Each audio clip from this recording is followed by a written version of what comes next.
श्री राम। गुरुर्ब्रह्मा गुरुर्विष्णु गुरुर्देव महेश्वरः गुरु साक्षात् परब्रह्म तस्मै श्री गुरुवे नमः।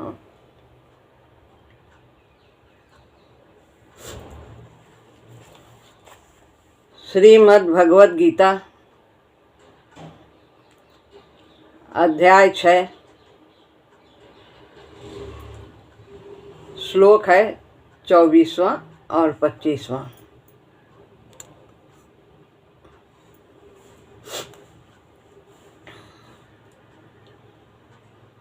संकल्प प्रभवान कामान त्यक्त्वा सर्वान् शेषतः मनसैवेन्द्रियग्रामं विनियम्य समन्ततः।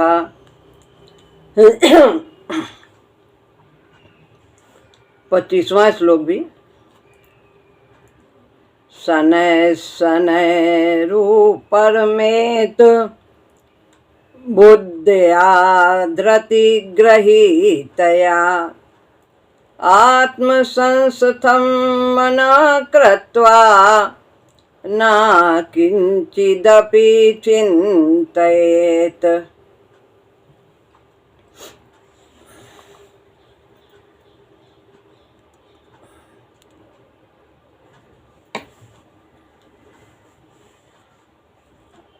यहाँ पर सांख्य योग की ही साधना के बारे में भगवान बता रहे हैं। बीच बीच में कर्म योग के विषय में भी थोड़ी पुष्टि करते चलते हैं, उसको जोड़ते हुए उससे अर्थ है 24वें का, संकल्प से जगने वाली सभी कामनाओं का पूरी तरह से त्याग करके मन से ही इंद्रियों के समूह को सब ओर से भली प्रकार से रोककर धैर्य से संभाली हुई बुद्धि के द्वारा धीरे धीरे उपराम होता चला जाए, शांत होता चला जाए। मन को आत्मा में टिकाकर कुछ न सोचें।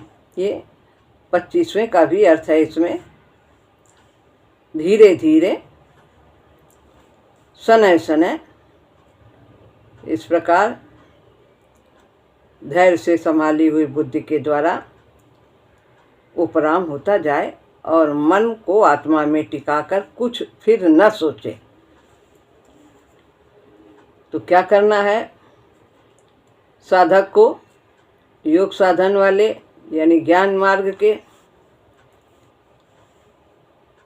सब पीछे बताया है कि आसन किस प्रकार से होना चाहिए, कैसे बैठना चाहिए, सिर को सीधा रखना, रीढ़ की हड्डी को सीधा रखना, पैर को पैर पे चढ़ा के पद्मासन आदि इस प्रकार आसन में बैठ करके, तो ये सब करके इस प्रकार वह आसन कैसा होना, अधिक ऊंचा होना, नीचा हो, कुछ का भी आसन हो, कपड़ा उसके ऊपर वृक्षाल बिछाकर कपड़ा बिछा लें आदि आदि सब बताया सांख्य योग में।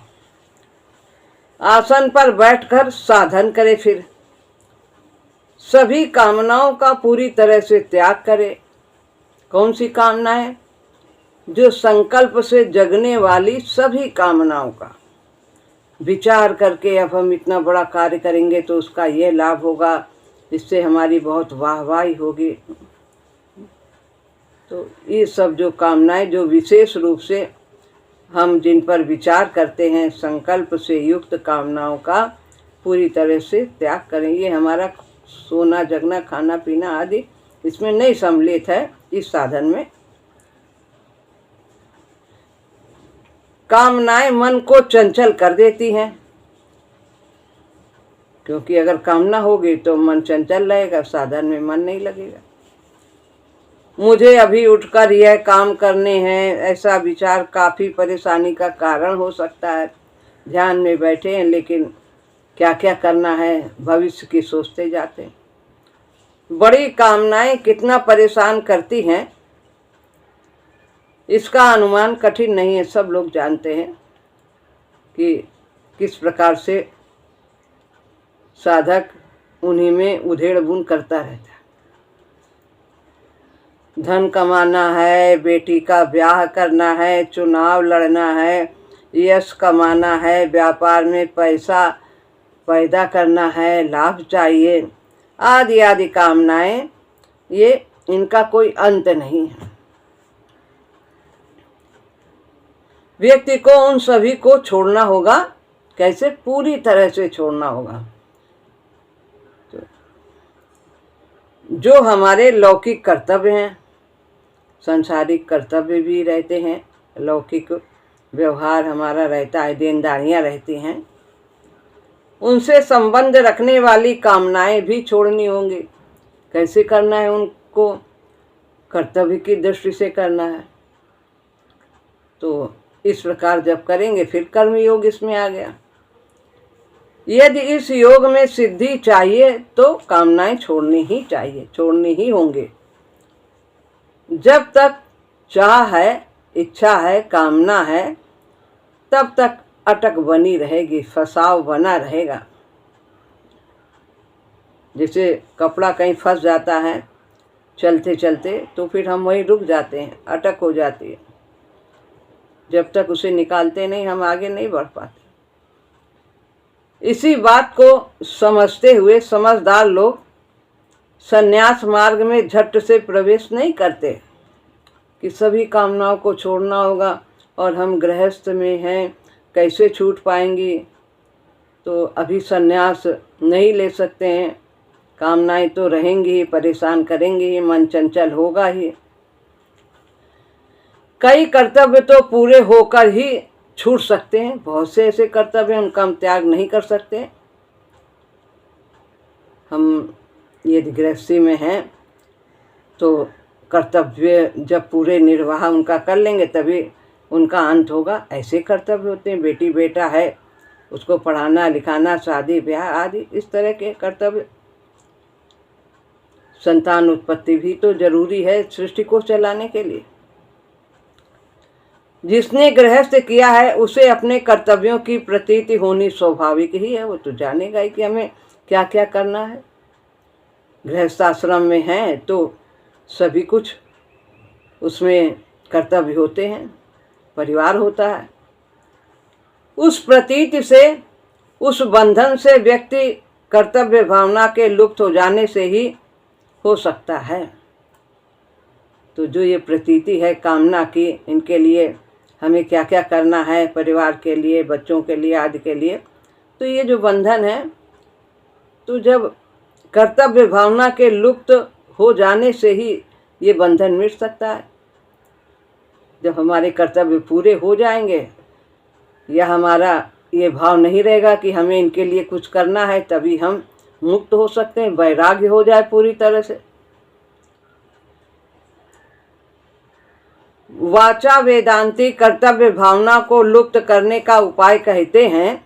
जो बोलते ही रहते हैं वाचा वेदांती, वेद जो है वेद के लोग, कि क्या कहते हैं, संसार झूठा है, असत्य है, मिथ्या है, ऐसा ऐसा सोचो सब, तो ये सब छूट जाएगा, कामनाएं छूट जाएंगे।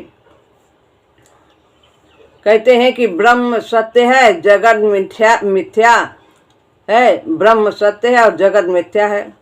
कौन किसका है और कैसा कर्तव्य है, ये सभी माया है, सब छोड़ छाड़ दो। ऐसा वेदों में जो बोलने वाले हैं इस तरह कहते हैं, सब छोड़ के चले आओ, जंगल चले आओ। ऐसा चिंतन संस्कार के बंधन को काटता नहीं है। वहाँ भी जाके हमारे अंदर संस्कार हैं, गृहस्थ के कामनाएं हैं, तो वहाँ भी जा कर के हमारा यही चिंतन चलेगा। बाहर से तो छोड़ दिया लेकिन अंदर से ये सब मन में विचार आते रहेंगे। ऐसा चिंतन संस्कार के बंधन को काटता नहीं, वो बंधन आ घेरता है। अधिकाधिक कुछ समय के लिए दबाया जा सकता है, कुछ समय के लिए, लेकिन वो भय तो वो तो निकलेंगे ही संस्कार। यदि व्यक्ति संस्कार के क्षीण होने के लिए रास्ता नहीं देता, गृहस्थ आश्रम एक रास्ता है संस्कार को क्षीण करने के लिए, और यदि वो ऐसा नहीं करता तो वो भी आगे बढ़ने के लिए रास्ता नहीं देगा। ये संन्यास जो ले लिया वो भी आगे उसे नहीं ले जा सकता साधक को, क्योंकि चिंतन चलेगा। जैसे अर्जुन कहते थे कि हम भीख मांग के खा लेंगे, हम युद्ध नहीं करेंगे। तो भगवान ने कहा तुम्हारे जो क्षत्रिय हो तुम, तो ये तुम्हें भिक्षा की अनुमति नहीं देगा, ऐसे संस्कार नहीं है। तुम बाद में भी सोचोगे, युद्ध न करने के बाद यदि तुम सोचो कि भिक्षा से हम जीवन निर्वाह कर लेंगे, तो तुम्हारे अंदर ये पश्चाताप रहेगा, सोच रहेगी कि अरे कर लेते तो राज्य मिल जाता, आराम से रहते, क्या करते।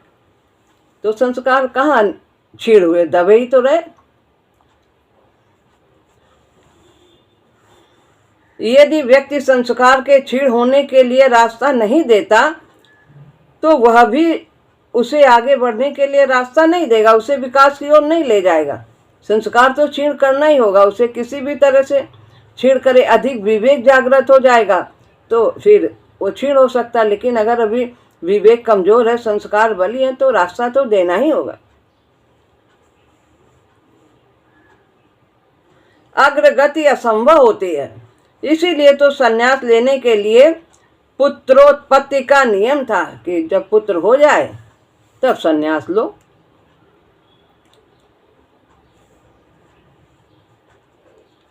उतने से संयुक्त परिवार में पत्नी का निर्वाह हो सकता था। पहले संयुक्त परिवार का प्रचलन था, सब लोग एक साथ रहते थे, बड़ा परिवार होता था। तो उसमें यदि कोई पुत्र उत्पत्ति के बाद घर छोड़ देता था तो परिवार में उसका पालन पोषण सब हो जाता था, अन्य लोग सब करने लगते थे, देखभाल सब। उतने से संयुक्त परिवार में पत्नी का निर्वाह हो सकता था और उसके लिए भविष्य के लिए अवलंबन भी हो जाता था, सहारा रहता था, बच्चे के लिए भी पत्नी के लिए भी। बाद में चला वो नियम, लेकिन बाद में क्या हुआ, जो बाह्य त्याग को परमोच्च समझकर उसका बिना रोक टोक के निर्देश करता था, फिर ये हो गया कि नहीं, सब कुछ छोड़ दो, जंगल चले जाओ, तपस्या करो। तो यह जो है माँ भगवान के समय ये बहुत प्रचलन था इसका। यदहा विरजेत तदहा प्रवजेत, जिस दिन वैराग्य हो जाए उसी दिन घर छोड़ दो। ऐसा उस समय फिर धीरे धीरे, पहले तो ये था कि पुत्र उत्पत्ति के बाद जो आप परिवार पालन पोषण कर देता था, लेकिन फिर ये हुआ कि चाहे जब हो जाए, चाहे 4 साल के हो चाहे 10 साल के हो, अगर मन में वैराग आ गया तो छोड़ के चले जाओ। तो कैसे हो सकता कामना का परित्याग? कर्तव्यों की पूर्ति तो जीवन को खा जाएगी, पूरा जीवन इसी में, कर्तव्य करते करते पूरा जीवन इसी में लग जाता है, कर्तव्य समाप्त तो नहीं होते। कैसे करें कामनाओं का त्याग? अगर ये न करें बाह्य त्याग, तो छोड़कर भागने से भी तो छूटता नहीं। अगर हम सोच रहे हैं कि जीवन पूरा इसी में खत्म हो जाता है, कामना नहीं समाप्त होती है, तो फिर क्या करें? तो कहते हैं कर्तव्य की पूर्ति जीवन को खा जाएगी, छोड़कर भागने से भी संस्कार नहीं क्षीण होते हैं। जो कर्तव्याश्रित कर्म नहीं है उनका परित्याग करना होगा। जहाँ हमारा कर्तव्य नहीं है तो फालतू में हमें वहाँ नहीं घुसना होगा। जबरदस्ती हम बहुत झमेले पाल लेते।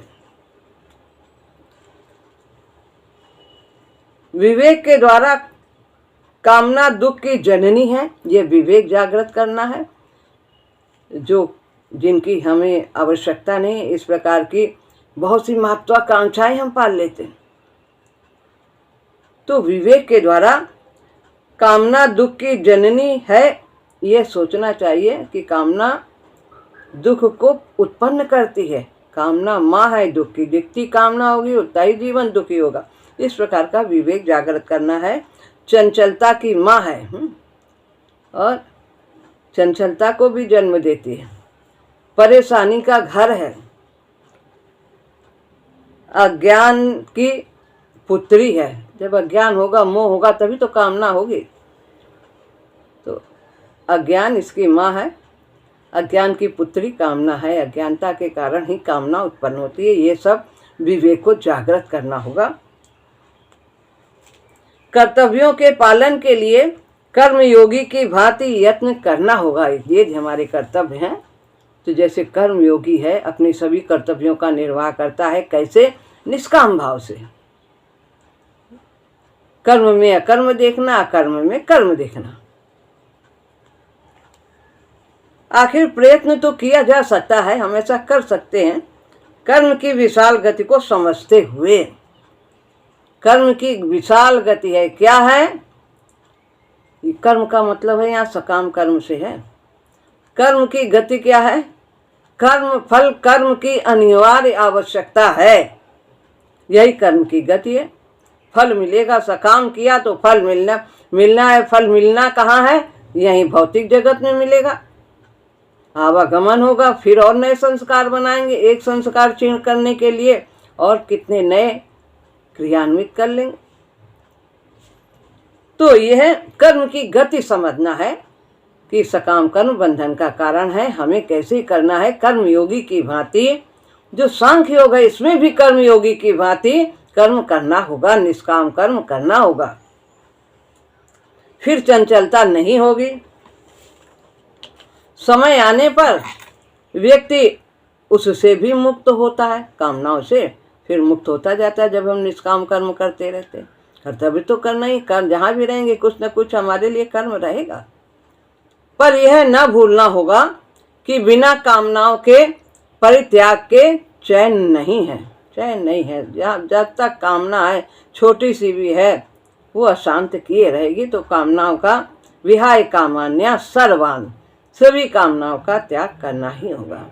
तो उसके दो उपाय हैं।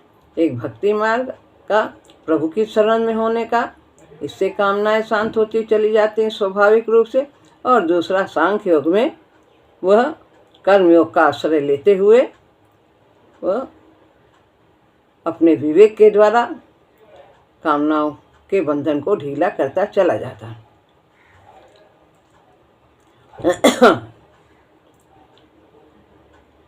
मन की स्थिरता नहीं होगी जब तक कामना है। मन स्थिर नहीं होगा, चंचल होगा। कभी कुछ चाहेगा, कभी कुछ चाहेगा। सुखी होगा, दुखी होगा। पाने पे सुखी है, चला गया तो दुखी है। ये पाना और खोना तो जीवन भर लगा रहता है। सभी कामनाओं का पूरा पूरा त्याग करना होगा। मना शैव इंद्रिय ग्रामम, सभी जो है इंद्रियों के समूह को, उसको वश में करना होगा। नीचे की लाइन है 24वें श्लोक की कि सभी कामनाओं का पूरी तरह त्याग करना होगा। भली कामना हो, कर्तव्य के आश्रित कामना हो, चाहे धर्म आश्रित कामना हो। हमें इतना दान करना है, इतना यज्ञ करना है, क्या करना है, ये सब सोचते हैं। कर्तव्य के निर्वाह में भी बहुत सी कामनाएं रहती हैं परिवार की। और भली कामना कि सबका अच्छा करना है, किसी को कष्ट नहीं देना, मधुर बोलना है, क्या क्या, हम तो अच्छा ही बोलेंगे, आदि आदि। तो अपने स्वभाव को परिवर्तन इसका करना है, लेकिन ये कामना रख के नहीं करना है कि हमें ऐसा ही बनना है। नहीं, हमारा धर्म है सबके प्रति प्रेम रखना। तो धर्म ही कर्तव्य है, कर्तव्य ही धर्म है। कर्तव्य करने में बंधन नहीं होता, कर्तव्य की भावना से करना। किसी के लिए भी गुंजाइश नहीं है, कोई भी भली कामना, कर्तव्य आश्रित कामना नहीं करना। बस निष्काम भाव से कर्तव्य करना है। जो प्रभु करा दे बस करते जाना। जिस लायक है, हमारी जो योग्यता है, जो हमारे पास साधन है, उसका सदुपयोग करना। सुप्त चेतना में भी जब तक कामनाओं का निवास है तब तक चैन नहीं है। विवेक से त्याग हो पाता है। धैर्य चाहिए, तो विवेक को बढ़ाते रहना चाहिए। आगे बताएंगे विवेक के क्या करना चाहिए, किस प्रकार से क्या सोचना चाहिए। धैर्य चाहिए। और फिर कहते हैं भक्त का रास्ता अलग है। इस तरह का उसको इतना अपने को जोर देने की जरूरत नहीं है, विवेक को इतना जागृत नहीं करना है। केवल प्रभु की शरण सुमिरन सुगम उपाय है। सुमिरत सुलभ सुखद सब काहू, अलोक लाहू परलोक निबाहू। सुमिरत सुलभ सुखद सब काहू, ये है सबके लिए सुलभ है। भक्ति मार्ग सुखदायक है, यहाँ का भी बन जाता है और वो भी परलोक भी बन जाता है। तो भक्त का रास्ता अलग है, उसका त्याग अलग है और उसका दृष्टिकोण भी अलग है। दृष्टिकोण क्या है कि वह प्रभु का यंत्र है। प्रभु करन करावन आपुया, वही सब कुछ करते हैं। हमें भगवान को ही पाना है, हमें किसी से बड़े और बड़े और बड़े नहीं बनना, हमें केवल परमात्मा को पाना है। यह न भूलिएगा कि यह भक्त का रास्ता अलग है और सांख्य का रास्ता अलग है। लक्ष्य एक प्राप्त होते हैं, लेकिन रास्ता और साधन विधि अलग अलग है। यह सभी कुछ योगियों के लिए कहा गया है। संकल्प प्रभवान कामान, संकल्प से जगने वाली कामनाएं। प्रभवान माने जगने वाली, कामान कामान कामनाएं संकल्प से। मन की तरंगे संकल्प है, मन में तरह तरह के विचार उठते, यही तरंगे। संस्कारों के कारण वो तरंगे उठती रहती, जैसे हमारे संस्कार हैं सतोगुणी रजोगुणी तमोगुणी, उसी प्रकार के हमारे विचार उठते रहते हैं। और वही मनोगत राग द्वेष का आश्रय पाकर कामना का रूप धारण कर लेते हैं। मन तो संकल्प विकल्पात्मक ही है, उसमें तो आएंगे ही। मन का तो यही गुण है, मन का यही स्वभाव है कि उसमें संकल्प विकल्प उठते रहते हैं, वृत्तियां उठती रहती हैं भली बुरी, तरंगे उससे निकला ही करती हैं। साधन में बैठने पर जो जो कामना मन में जगे, इसका निराकरण करता जाए। क्या सोच रहे क्या सोच रहे हैं? तो आए थे हरिभजन को, उठन लगे कपास। क्या सोच रहे हैं? बैठे तो भगवान के लिए हैं, और ये हम क्या सोच रहे हैं? तो उसमें बार बार मन को पकड़ना पड़ता है। अपना जो भक्ति का मार्ग है, बस राम राम राम राम जपते जाओ। मन जाता है, जाने दो, उसको पकड़ने में अपनी शक्ति को नहीं बर्बाद करने, वो स्वतः ही शांत हो जाएगा। बंदर नाच कूद के शांत हो जाएंगे। जब राम राम जपने से संकल्प विकल्प बाहर सब हो जाएंगे, तो फिर वो स्वतः ही शांत हो जाएगा, उसमें संकल्प विकल्प रह ही नहीं जाएंगे। तो ये दवा है राम नाम। जब जाप करते हैं तो सब संकल्प विकल्प निकलते हैं, रोग बाहर जैसे निकलता है दवा खाने से। साधन में बैठने पर जो जो कामना मन में जगे, इसका निराकरण करता जाए बुद्धि के द्वारा। इससे मन धीरे धीरे निश्चल होगा, चलायमान नहीं होगा। और फिर कहा मना शैवेंद्रिय ग्राम, सभी और इंद्रियों के समूह को चारों ओर से भली प्रकार से रोके। मन में इसको रोकना है कैसे कि जिह्वा कहीं रस का तो नहीं चिंतन कर रही, आँख कहीं रूप का तो चिंतन नहीं कर रही, कान क्या बढ़ाई हुई थी, क्या क्या माहौल था, कितना अच्छा था, ये सब शरीर में कितने हमने सुख भोगे, क्या क्या, ये सब जो है इसको, जो ये चिंतन है इसको रोकें। इंद्रियों के समूह को, ये जो इनके द्वारा जो विषय भोग किए हैं, तो ये मन जब जाता है इनके सोचने का, या आगे क्या पाना है, कितना सुख मिलेगा, ये सब आँख के द्वारा, कान के द्वारा, जिह्वा के द्वारा, त्वचा के द्वारा, तो इन सबको ये चिंतन रोकना होगा। कैसे रोके? मन से ही रोके। स्थूल जगत की ओर आकृष्ट न होने दें, संसारिक विषयों की ओर। मन तो इंद्रियों का स्वामी है, स्वामी है, और मन के स्वामी बुद्धि, बुद्धि के स्वामी आत्मा। अतः रोक सकता है, इंद्रियों से वो बड़ा है। इंद्रियों पर उसका अधिकार है, लेकिन वो गुलाम बन जाता है, वो बुद्धि भी गुलाम बन जाती है मन की। तो मन तो इंद्रियों का स्वामी है, अतः रोक सकता है। आँख खोलने को मन होता है, कहते हैं, ना खोलो, नहीं देखो। कान सुनना चाहता है, उसे उधर से हटा लो। कुछ बंद भी कर लेते हैं, रुई लगा लेते हैं, या मन से हटाओ, नहीं मन इतना वशीभूत कर पा रहा तो ऐसा कर लेते हैं। वस्तु स्थित है कि इंद्रिय तथा विषयों का संयोग होने पर भी मन का इंद्रियों से न होने पर विषय की प्रतीति नहीं होती है। हम खा रहे हैं जिह्वा से और वस्तु भी हमारे पास है, भोजन भी बढ़िया है, इंद्रिय भी है, जिह्वा भी है और विषय भी है, पर हमें पता ही नहीं हम क्या खा रहे हैं, हमने क्या खाया, पूछो क्या खाया, मालूम नहीं क्या खाया। क्यों? क्योंकि मन उससे नहीं जुड़ा था। कोई सामने से निकल गया तो आँख भी है, विषय भी है, रूप भी है, लेकिन ध्यान नहीं है उधर, मन नहीं है, तो पता ही नहीं कौन गया, गया भी कोई कि नहीं गया। तो ऐसा होता है। कानों में शब्द पढ़ने पर भी मन कहीं और लगा हो तो सुनाई नहीं देता। आंखें खुली होने पर भी वैसी हालत में दिखता नहीं है। हाथ कट जाने पर भी पता नहीं चलता। अतः इंद्रियों को रोकने का सुगम उपाय है मन को अन्यत्र भली भांति से लगा देना। तो ये जो बताया उदाहरण दे करके, तो ऐसा हो सकता है। तो मन को इंद्रियों में न लगाए, विषयों के संपर्क पर विषयों का चिंतन ना करे। क्या करे? इसको हटाए, मन को कहीं और लगा दे। और कहाँ लगा दे? ध्यान में लगा दे, भगवत चिंतन में लगा दे। तो ये सब इसमें मन को लगाए। इंद्रियां स्वतः रुकी रहेंगी। बाहर से इंद्रियों को रोकने की अपेक्षा यह सुगम उपाय है, मन को उससे ना जोड़ें। परंतु ये हर समय सफल नहीं होता। जहाँ ये सफल नहीं होता उस हालत में रोकथाम करनी पड़ती है, मन को पकड़ना पड़ता है। यह मन का अर्थ विवेचनात्मक मन है। यहाँ विवेचनात्मक, जो विवेक करता है उस मन से यहाँ तात्पर्य है। जो निम्न प्रवृत्ति की ओर ले जाता उस मन से नहीं, जिसमें थोड़ा थोड़ा विवेक करने का सामर्थ्य है, उस मन से तात्पर्य है। जो विवेक करती है वो बुद्धि ही मन है। धीरे धीरे पीछे हटते जाना है, अंतर्मुखी होते जाना होगा।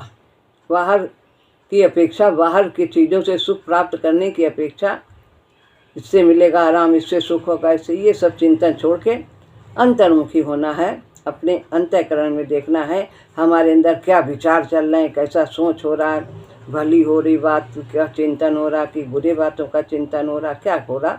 अंतर्मुखी होना है। स्थूल स्तर से सूक्ष्म में मैं कौन हूँ। स्थूल स्तर से, स्थूल स्तर ये शरीर के बारे में ही सोचना, और सूक्ष्म के बाद सूक्ष्म स्तर में सोचना, अपने मन बुद्धि इंद्रियों के विषय में सोचना, चिंतन के बारे में सोचना, आत्मा के बारे में सोचना। सूक्ष्म से फिर कारण में, और फिर कारण को भी लांघ कर आत्मा में स्थिर होना होगा। अंग्रेजी में इसे विड्रॉल कहते हैं। चेतना का कोष के क्रम में पीछे हटते जाना है और ऊपर जाना है। चेतना का, हमारी जो चेतना है पहले अन्नमय कोष में रहती है कि यही इसी के सुखी करने से, इसी को बढ़िया बढ़िया खाने से, बढ़िया सामान सुनने से, सब ये अन्न से बना जो शरीर है इसी को सुखी करने में लगी रहती है, इसी के बारे में सोचती। तो इसको जो हमारी चेतना है अन्नमय से प्राणमय में जाती है ऊपर, और फिर उसके बाद मनोमय में जाती है और ऊपर ले जाते हैं, विज्ञानमय में जाती है इस, और फिर आनंदमय कोष में इसको ले जाना है जहाँ आत्मा का निवास है। तो इस प्रकार चेतना का कोषों के क्रम में पीछे हटते जाना है। यदि हम बुद्धि तथा मन की गतियों का निराकरण करते चले जाते हैं तो धीरे धीरे हम गहरे में पहुँचते जाते हैं। जैसे पानी में फेंका पत्थर नीचे ही जाता है, स्वतः ही जाता है। तो जब हमारी चेतना इन सब स्तरों से ऊपर हटती जाती है तो स्वतः ही वो ऊपर के केंद्रों में स्थापित होती जाती है।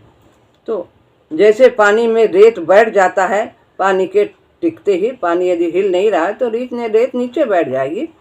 यह भी वैसे ही होता है। फिर चेतना ऊपर के कोष में फिर निवास, आत्मा में निवास करने लगती है।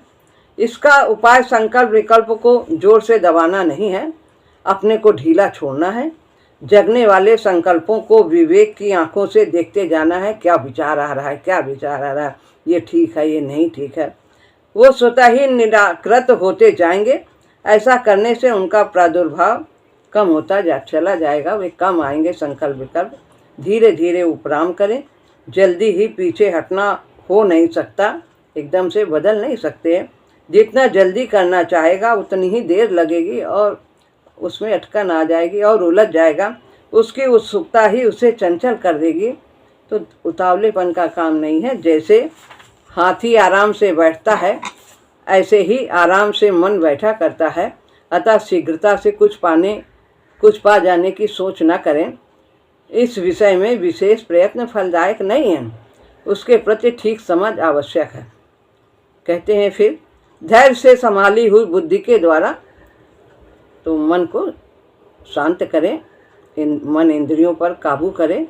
उपराम बुद्धि के द्वारा, जो हम इन सबसे उपराम कैसे होंगे, विवेकनी बुद्धि के द्वारा। विवेक ही प्रधान है उपराम में। यह उपराम में ऊपर कहा ही गया है कि हमें इन सब के प्रति नियंत्रण रखना होगा, धीरे धीरे शनैः शनैः। परंतु बुद्धि अधीर न हो। अधीर हो जाएगी तो दबाने की चेष्टा करेगी वृत्तियों को। यदि दबाव होगा तो तनाव होगा, तनाव होगा तो उपरामता समाप्त हो जाएगी। धैर्य से विवेक को जागृत रखना है। विवेक के प्रकाश में नए नए चंचलता के साधन पैदा नहीं होते। जब विवेक हमारा जागृत होगा फिर वृत्तियाँ नई तरह तरह की कामनाएं फिर नहीं पैदा होती हैं। जब विवेक बली होता है, नई वासनाएं नहीं जगती हैं, पुरानी जल्दी क्षीण होती जाती हैं। अतः संस्कार के क्षीण होने से मन की निश्चलता होना स्वाभाविक ही है। जैसे जैसे संस्कार क्षीण होंगे, काम क्रोध लोभ मोह आदि के, तो हमारा मन निश्चल होता चला जाएगा, शांत होता चला जाएगा। जब साधना आरंभ की जाती है तो आंधी आती है वृत्तियों की, विकारों की। अनेक प्रकार के संकल्प विकल्प आते हैं। जो कुछ भीतर होता है सभी उमड़ने लगता है। इस नए मार्ग को पाकर आकस्मिक उभार से कई परेशान हो जाते हैं। धैर्य की उस समय अत्यधिक आवश्यकता होती है कि क्या है, पहले तो शांत थे, अब तो बहुत ज़्यादा विचार आ रहे हैं। तो घबराने की बात नहीं। धैर्य की उस समय अत्यधिक आवश्यकता होती है। यह पहली घाटी है, फिर आगे रास्ता साफ होता है। पहाड़ों में जाओ, पहले कितना चढ़ाव उतार चढ़ाव, और जब फिर मंदिर आ गया, आने वाला है, तो एकदम रास्ता समतल हो जाता। तो इस तरह पहले इस तरह के उतार चढ़ाव ज़्यादा आते हैं। चलते चलते फिर कभी बलि संस्कार अटक जाता है, फिर अधीर होने की संभावना होती है। परंतु यदि साधना के तरीके पर विश्वास है, समझ है और सच्ची अभिप्सा है, लगन है, तो घबराहट होगी ही नहीं कि हमें तो जाना है ऊपर पहाड़ी पर, कितने भी परेशानी क्यों ना हो, हमें तो जाना है, निश्चय कर लिया। तो फिर उसे परेशानी जो अड़चने आती हैं उससे घबराहट नहीं होती। जितना हम नासमझ और अविश्वासी होते हैं उतनी ही अधीरता होती है। तो क्या करना है, आखिरी में 25वें श्लोक के अंत में कहा है, मन को आत्मा में टिकाकर फिर और कुछ न सोचे। मन को आत्मा में टिकाकर कुछ और न सोचे। यह जो पीछे हटना है, अगर और हम सोचते हैं, इसमें धनात्मक लक्ष्य भी कोई होना चाहिए। तो लक्ष्य हमारा धनात्मक जो हमें आगे ले जाए। हमें तो परमात्मा को पाना है, आत्मचिंतन करना है, इस प्रकार की वृत्ति को जगाए। या कोरा पीछे, इसमें धनात्मक लक्ष्य भी कोई होना चाहिए, या कोरा पीछे हटना ही है। अगर ऐसा नहीं होगा तो हम टिकने आने के बाद वहाँ पर स्थिर न हो सकेंगे आत्मा में। आत्मचिंतन का एक निश्चित लक्ष्य रहता है। आत्मा कैसा है, भगवान का स्वरूप है, नित्य है, अविनाशी है, ये सब चिंतन करें। इसमें कोई गति नहीं है, परिवर्तन नहीं है, ये सब चिंतन होना चाहिए। मैं आत्मा हूँ, मैं ऐसा हूँ, आदि आदि कई प्रकार के आत्मचिंतन की प्रक्रियाएं हैं, तो उनको सोचें। आत्मचिंतन जागृत रखें। आवश्यकता होने पर विवेक से संकल्प विकल्पों का निराकरण करें, इन्हें हटाएं यदि आते हैं। अंत में विवेक भी स्वतः समाप्त हो जाएगा, इसकी भी जरूरत नहीं रहेगी। वो सदैव के लिए आत्मा में स्थिर हो जाएगी। उसका चित्त चेतना मन में आत्माकार वृत्ति ही रह जाएगी। ऐसा प्रयत्न करें। मन भी वो भी आत्मस्वरूप हो जाएगा, पूरा शरीर आत्मस्वरूप हो जाएगा, कण कण में ही वही दिखाई देगा। तो इस अवस्था में स्थित रहने की चेष्टा करें। तो अगला जो श्लोक है उसमें बताएंगे कि ऐसी जब हम चेष्टा करेंगे, इस प्रकार का चिंतन करेंगे, तो उसका परिणाम क्या होगा सांख्य योग में। तो भक्ति भजन करने से भी वही परिणाम होता है, परमात्मा की प्राप्ति। और इस तरह से विवेक को जागृत करते हुए आत्मचिंतन करना, इसकी भी वही फल की प्राप्ति होती है, परमात्मा की। श्री राम।